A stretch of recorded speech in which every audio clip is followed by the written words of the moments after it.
Bismillahirrahmanirrahim. Assalamualaikum warahmatullahi wabarakatuh. Perkenalkan, nama saya Hardianti dari kelas 28A. Pada kesempatan kali ini saya akan menjelaskan tentang materi validitas dan reliabilitas. Yang pertama, perlu kita ketahui apa itu validitas tes.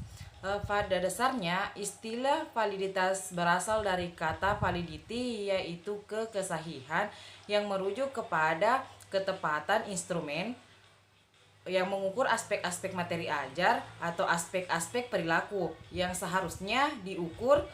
Instrumen yang valid berarti alat ukur yang digunakan untuk mengumpulkan data atau informasi itu sendiri atau informasi yang valid. Adapun untuk menentukan kesahihan hasil belajar, tes validitas atau ketepatan mengukur dapat dianalisis dari segi tes itu sendiri secara totalitas atau dari segi butir-butir soal yang menyusun teks tersebut. Nah, perlu juga kita ketahui bahwa validitas ini ditinjau dari segi penganalisisan tes hasil belajar. Dapat dilakukan dengan dua cara. Yang pertama, penganalisisan dilakukan dengan menggunakan logika atau validitas rasional, yaitu validitas rasional yaitu biasa disebut juga dengan validitas internal, dan kedua penganalisis yang dilakukan berdasarkan kenyataan empiris atau validitas eksternal. Dan perlu ketahui juga bahwa apa itu validitas butir instrumen.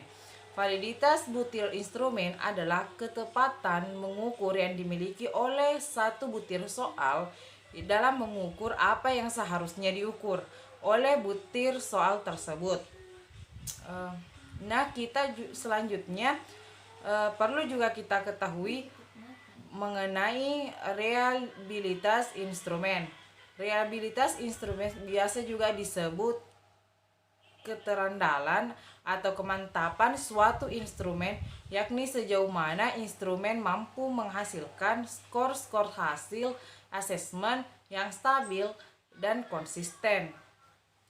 Secara umum, ada 4 cara yang sering dilakukan untuk mengetahui indeks reliabilitas instrumen, yaitu metode tes ulang, metode belajar, metode paralel, dan yang keempat yaitu metode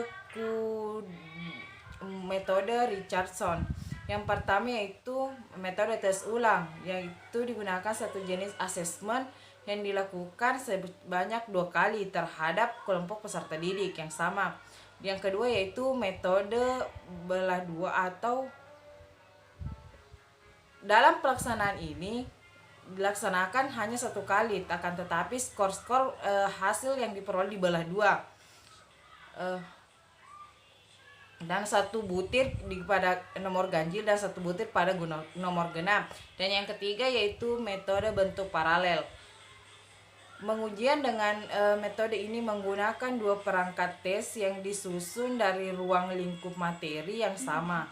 Dan yang terakhir yaitu metode Richardson, yaitu tes atau pretest yang bisa menimbulkan bias karena tes yang dilakukan merupakan pengulangan dalam bentuk teks yang sama.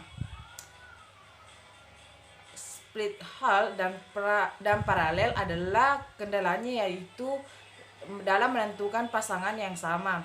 Pada pengembangan antara nomor ganjil dengan genap dan penyusunan soal yang tidak seimbang. Mungkin itu yang sempat saya sampaikan, lebih dan kurangnya mohon dimaafkan. Wassalamualaikum warahmatullahi wabarakatuh.